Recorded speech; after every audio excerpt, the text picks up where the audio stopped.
sécurité et l'organisation d'une conférence l'année prochaine sur la crise dans l'Est de la RDC et de la justice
RTGA, mieux qu'une chaîne, un monde.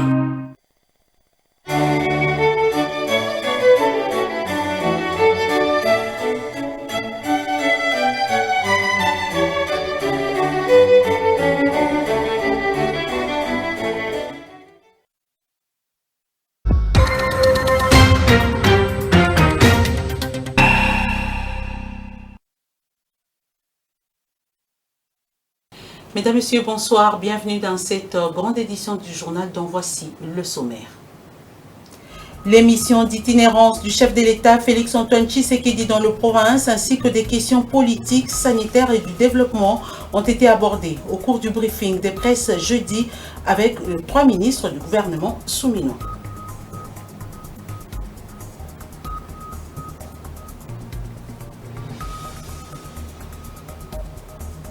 La 4e session des formations régionales sur la préparation et la réponse aux épidémies des maladies émergentes et réémergentes s'est clôturée ce vendredi. La surveillance et la prévention des épidémies telles qu'Ebola, Mpox et autres étaient au centre des échanges.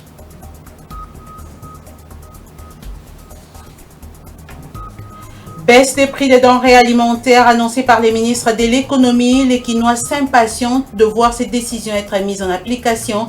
Vous les suivrez dans ce journal. Voilà tout pour les titres.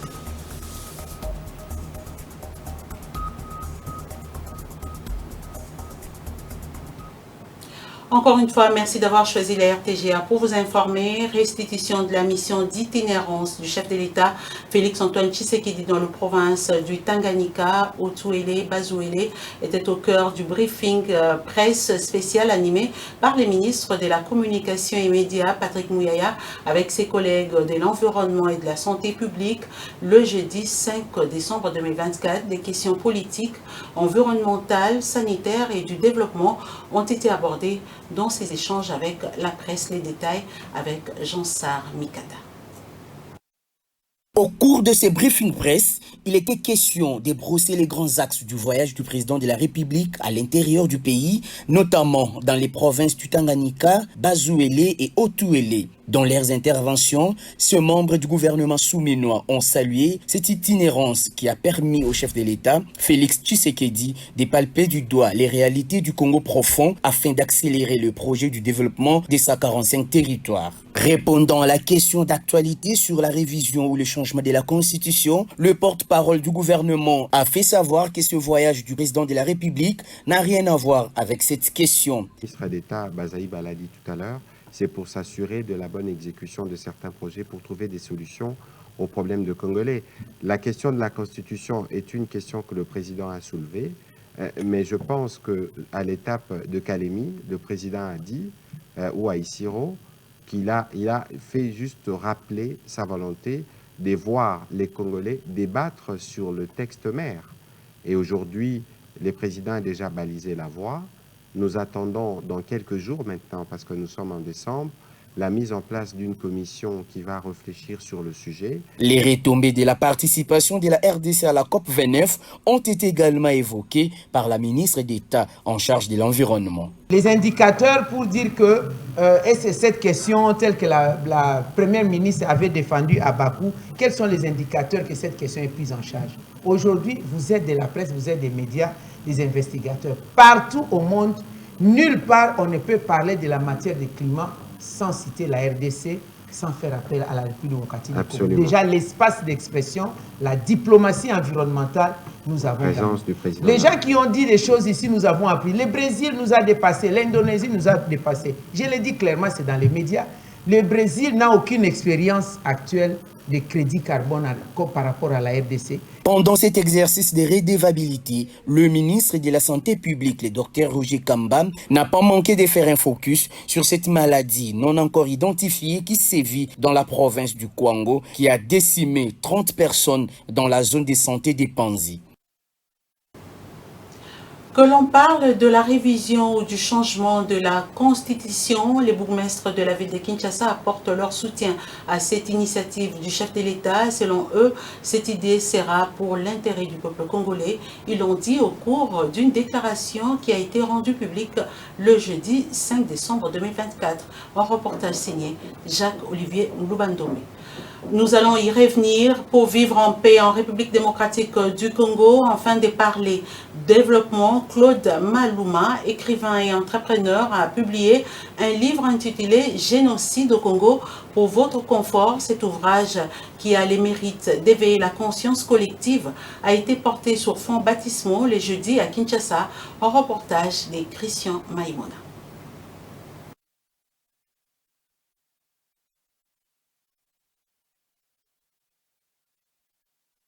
Ils sont là, nos ennemis, avec la guerre comme symphonie. Claude Malouma, digne fils du pays, auteur et entrepreneur, vient de mettre à la disposition des lecteurs un ouvrage intitulé « Génocide au Congo pour votre confort ». À en croire son auteur, cette œuvre d'esprit a le mérite d'éveiller la conscience collective et inciter à un changement radical afin que la RD Congo puisse finalement jouir de la paix et de la prospérité qu'elle mérite.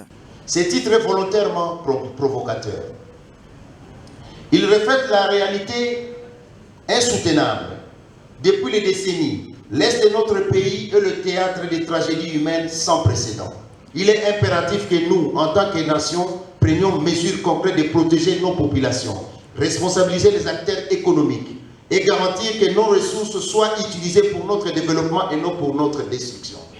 Porté sur fond baptismaux par Madame le directeur des cabinets adjoints du président Félix Tshisekedi, professeur Nicole Toumba-Boatia. On met une mémoire vive, un témoin à faire taire, une voix qui exige d'être écoutée, un corps qui mérite d'être baptisé. Ce livre est une note de satisfaction à en croire l'une des invitées, Jacqueline Tassin. Il a tout détaillé. Et ce que je peux rajouter, on doit se lier à lui, s'allier à lui et aller dans ce sens-là pour défendre notre pays et radier tout ce qui n'est pas dans l'ordre. Le vernissage de cet ouvrage, fruit d'une étude minutieuse des 4 bonnes années, a eu lieu ce jeudi 5 décembre 2024 à l'hôtel Sultani dans la commune des Gombe, devant une parterre d'invités amoureux de la lecture venus de tous les horizons, notamment des politiques, députés et sénateurs, activistes de la société civile, professeurs, chercheurs et tant d'autres.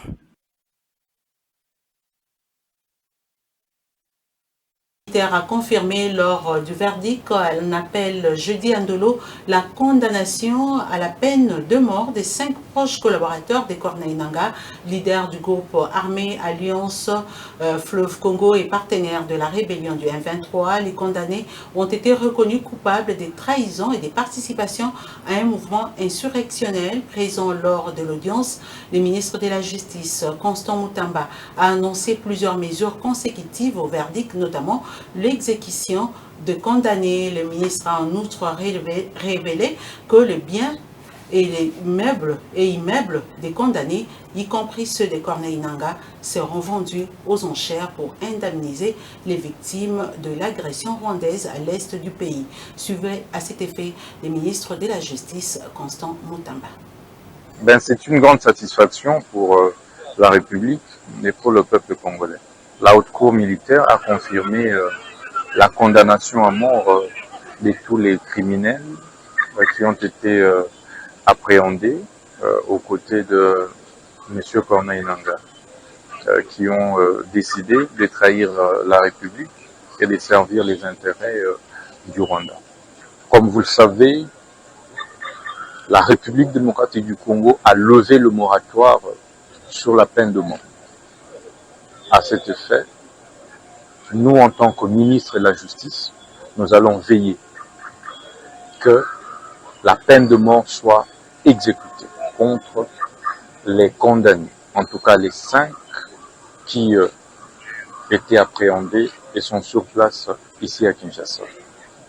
Nous allons veiller également à lancer de mandats d'arrêt internationaux contre M. Corneille Nangaa et ses affidés en fuite.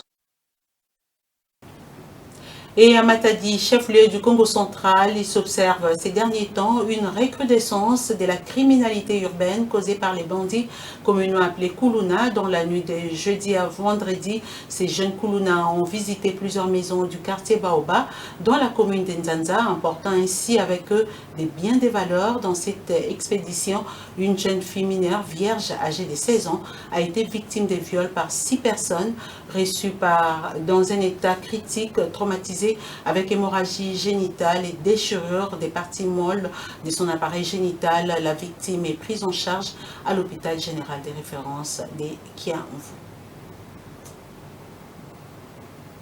22 présumés bandits urbains appelés communément Kuluna, appréhendés également par les commissariats urbains de la police de Ngaba ici à Kinshasa.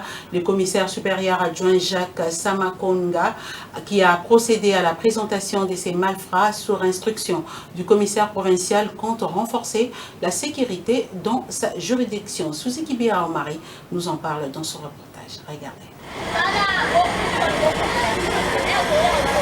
Lors de l'opération menée dans la nuit de mercredi à jeudi, le commissariat urbain de la police de Ngaba a mis la main sur 22 présumés bandits urbains appelés communément Kuluna. D'après le commissaire supérieur adjoint Jacques Samakonga, c'est sur instruction du commissaire provincial que cette opération a été effectuée pour sécuriser la population, surtout en cette période où les fêtes de fin d'année s'annoncent.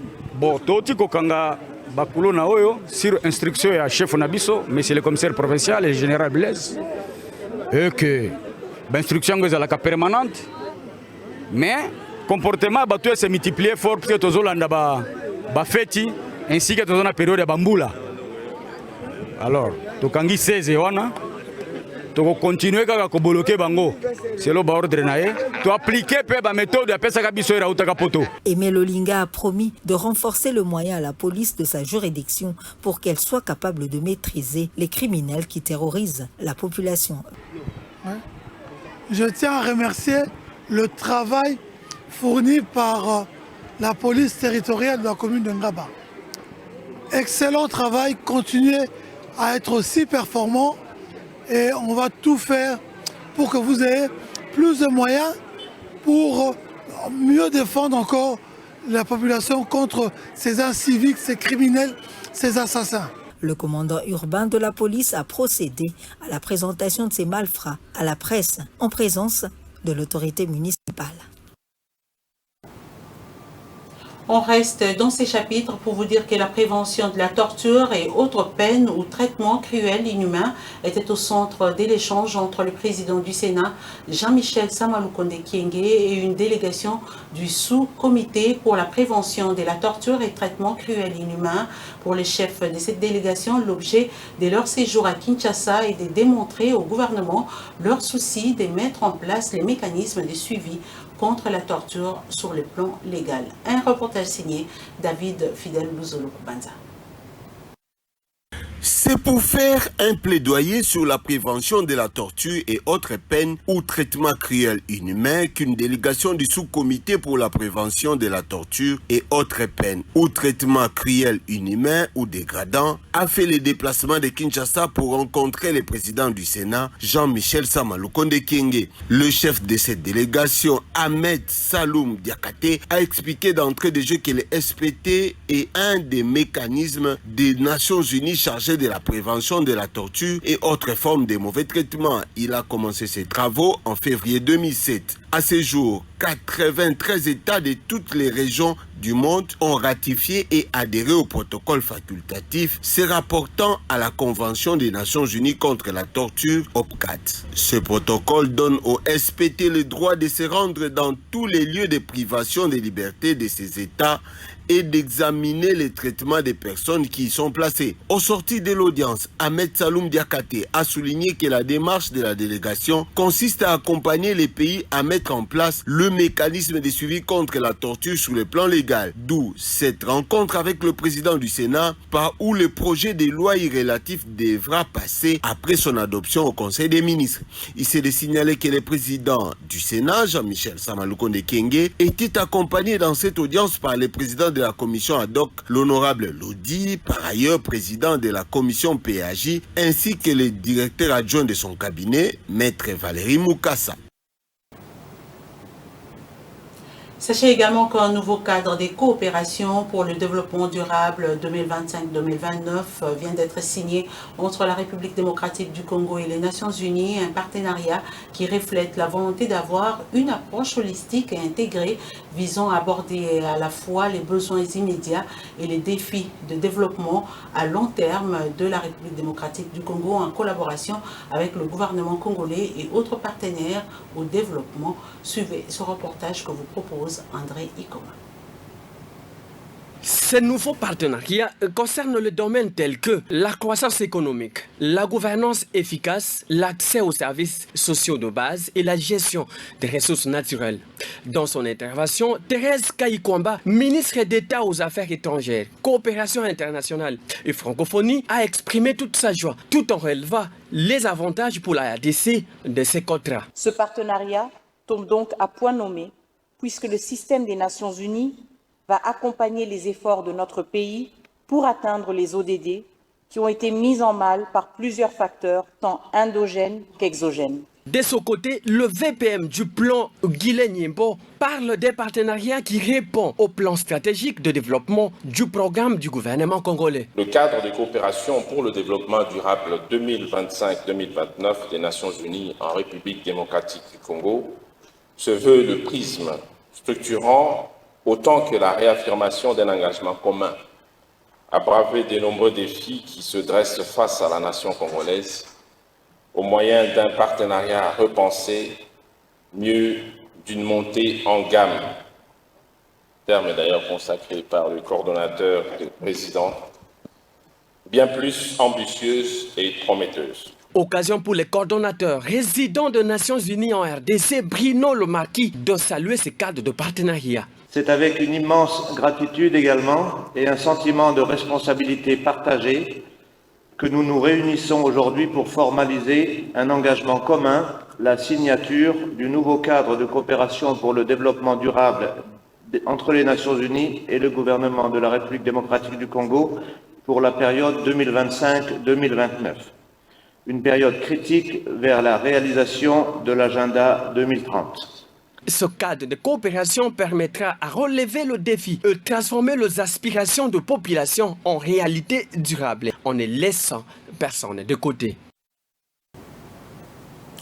Revenons encore dans les chapitres sécuritaires pour vous dire que le vice-premier ministre, ministre de l'Intérieur, a lancé ce vendredi l'opération Ndombo visant à lutter contre les phénomènes Kuluna. C'était au cours de la réunion d'évaluation des actions de la police en présence des acteurs impliqués dans la sécurité. La veille, la RDC et la Zambie étaient en réunion d'urgence des suites d'un incident survenu le 1er décembre à la frontière entre les deux pays. Il ressort du rapport des délégations un bilan d'un mort côté zambien et d'un blessé grave côté congolais. Une commission d'enquête mixte a été constituée d'experts congolais et zambiens pour faire la lumière sur les circonstances de cet incident, nous dit Souzeki Bira Omar. L'opération Ndobo vise à traquer et maîtriser les Kuluna par la police afin de les déférer devant la justice pour être jugés et condamnés en flagrance au cours des audiences foraines qui doivent s'organiser en cycle régulier conformément aux instructions du chef de l'État Félix Antoine Tshisekedi Tshilombo. Le vice-premier ministre, ministre de l'Intérieur, Sécurité, Décentralisation et Affaires coutumières, l'a annoncé au cours de la réunion d'évaluation des opérations de la police nationale congolaise PNC en sigle pour lutter contre le phénomène Kuluna et l'action de la police sur la mesure sens unique pour lutter contre les embouteillages dans la capitale congolaise. Il était important pour nous aujourd'hui d'évaluer l'action que la police nationale congolaise mène contre la lutte contre le banditisme et aussi la gestion de la question des embouteillages dans la ville de Kinshasa. Nous avons évalué les différentes opérations menées déjà à ce stade ici par la police nationale dans la ville-province qui est la ville pilote parce que ce phénomène de banditisme urbain concerne un bon nombre de nos grandes villes. Et un plan opérationnel a été mis sur pied depuis quelques mois et il nous fallait évaluer cela. L'évaluation a donné des résultats positifs, mais nous avons décidé avec le commandement général de la police de passer à l'étape supérieure. L'opération Ndobo va s'étendre sur plusieurs provinces de la RDC qui sont touchées par l'insécurité liée à la criminalité. Et toujours dans le cadre de la coopération, la République démocratique du Congo et la Zambie ont eu une réunion d'urgence qui fait suite à un incident survenu le 1er décembre 2024 à la frontière entre les deux pays. Le bilan des experts de ces deux États renseigne que l'on note un mort côté zambien et un blessé grave du côté congolais. Après les échanges de haut niveau entre les gouvernements de ces deux pays, il était convenu de la nécessité d'enclencher le mécanisme de concertation de la commission mixte défense et sécurité. Et je l'ai dit au sommaire, faisant suite à l'annonce du vice-premier ministre, ministre de l'économie, sur la baisse des prix de certains produits sur les marchés en cette période des festivités de fin d'année, la population quinoise n'est pas restée indifférente. Tout en saluant cette annonce, elle s'est dit impatiente de vivre cette décision de baisse des prix qui va soulager tant soit peu les paniers de la ménagère. Sephora Kapinga et Rodrigue Ekofo. Les fêtes de fin d'année s'approchent à grands pas.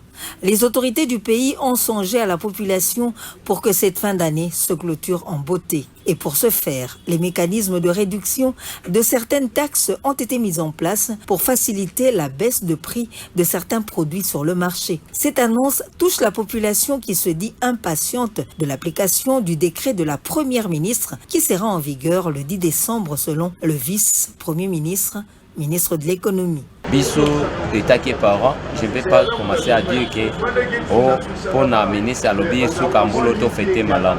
Parce que biso to sito fêta va fêter belé, pas malam belé. Biso to ngi ndeko lobake pour na compléter point nini créer des vies à population biloko ekita. Ce n'est pas que bongo soki ekiti na décembre pour batu ba fêter. Bongo après fête. Ezalaki malamu te ba promettre sous population. Na makanisi ezalaki ete ministre basala musala na bango. Sur le terrain population est sentir changement wana na baisse biloko kolia. Wana de kosala malamu mama. Oyebi gouvernement le kaka wana avec ministre oyo alakaki ba Thomson ke soko na nzela. Tibona ne tomonaki Thomson wana te. Kola ka fila miso bosoko la pe tozoko réaliser te population e kolemba. Face à la vie chère, le vice-premier ministre, ministre de l'économie, Daniel Mukoko Samba, sera sur le terrain le mardi prochain pour s'assurer de l'effectivité de la baisse des prix. À l'en croire, ces réformes pour soulager le panier de la ménagère seront pérennisées. On va rester dans la capitale congolaise pour vous dire que Kinshasa et Zobonga, ces vastes et ambitieux projets du gouverneur Daniel Bumba, qui consistent notamment à assainir la capitale congolaise, est très bien mis en concert avec le ministre provincial de l'Environnement, Léon Moulumba, qui supervise depuis quelques jours les travaux de curage des caniveaux sur poids lourd Kingabwa dans la commune de Limete. Suivez ces reportages signés André Iko.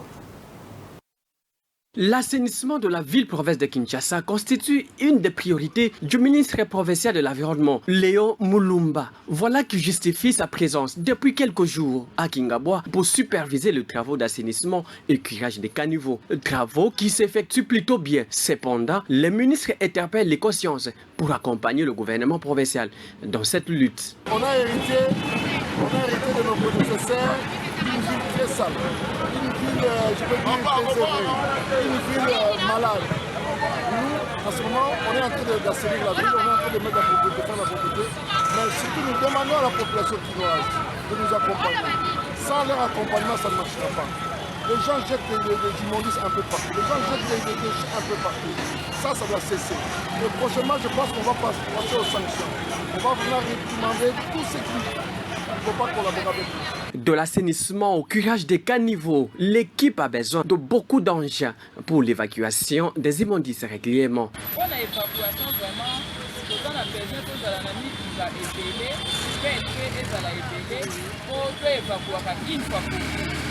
Une initiative saluée par les usagers de la route qui souhaitent que ce travail de curage des caniveaux et assainissement soit régulier. Oui, parce que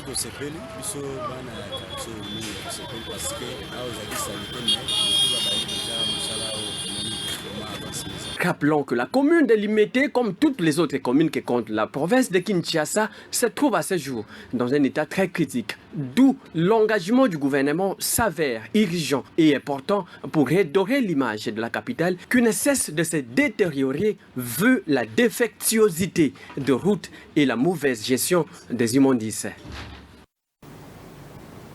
Et en santé, débuté le 11 novembre dernier, la 4e session de la formation régionale sur la préparation et la réponse aux épidémies, pandémies, des maladies émergentes et réémergentes en Afrique, dispensée par les centres d'excellence de la formation régionale de l'Institut national des recherches biomédicales, s'est clôturée. Ce vendredi 6 décembre, 23 experts, dont 13 venus de 7 pays africains, ont pris part à cette formation qui a exploré les matières liées à la surveillance et la prévention des épidémies telles que Ebola, Mpox, rougeole, la fièvre jaune, les coronavirus qui secouent les pays africains. Les pays africains, nous disent Diemersi Diaka et Guillaume Kakwende. Cette 4e session de formation régionale sur la préparation et la réponse aux épidémies, pandémies des maladies émergentes et réémergentes en Afrique, qui a connu la participation des experts de 7 pays africains, s'est clôturée avec succès. Le professeur Dieudonné Mumba, représentant du directeur de l'INRB, s'est réjoui du bon déroulement de cette formation qui a renforcé les connaissances théoriques et pratiques des prestataires sur les diagnostics des laboratoires et la réponse aux épidémies liées aux maladies infectieuses émergentes et réémergentes, entre autres les virus Ebola, la fièvre jaune, le choléra et le Mpox. Il s'agit de la 4e session de formation qui se clôture avec succès ce vendredi 6 décembre 2024 et qui a connu la participation de 8 pays, à savoir la République démocratique du Congo, la République du Congo, la République centrafricaine, le Burundi, le Gabon, la Guinée-Conakry, le Cameroun et le Tchad. Une occasion pour le représentant de la JICA qui appuie l'INRB de saluer cette session de formation qui tombe à pic en ce moment où l'OMS a décidé de maintenir le Mpox au rang d'urgence de santé publique. Je me réjouis de l'intégration de ce séminaire qui capacite les participants pour mieux faire face à l'intensification de l'épidémie sur le continent.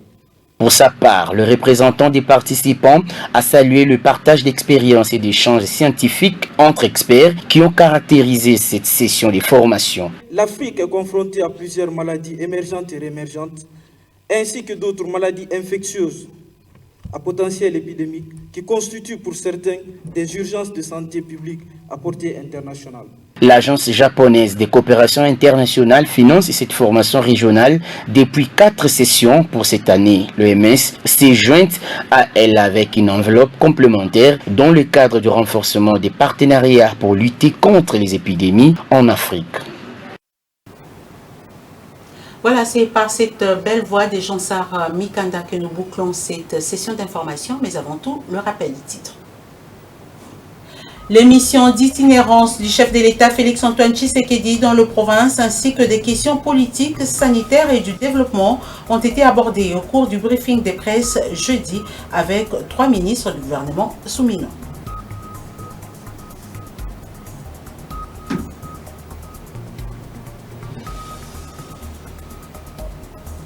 La 4e session des formations régionales sur la préparation et la réponse aux épidémies des maladies émergentes et réémergentes s'est clôturée ce vendredi. La surveillance et la prévention des épidémies telles qu'Ebola, Mpox et autres étaient au centre des échanges.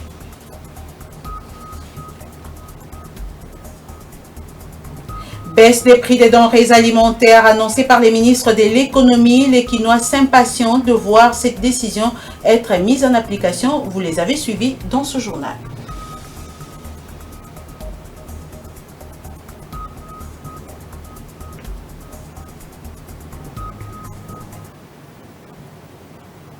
Et voilà, ça n'est fini complètement avec cette grande édition du journal sur la RTGA. Mesdames, Messieurs, merci à vous de nous avoir suivis.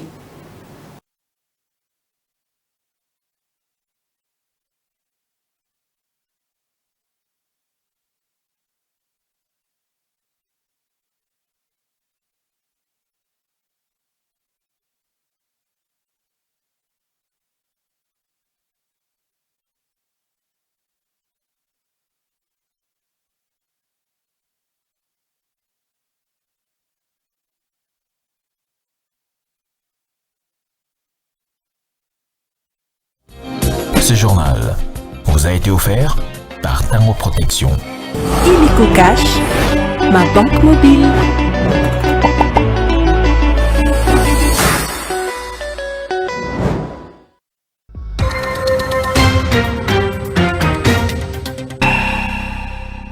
Un monde. RTGA, mieux qu'une chaîne, un monde.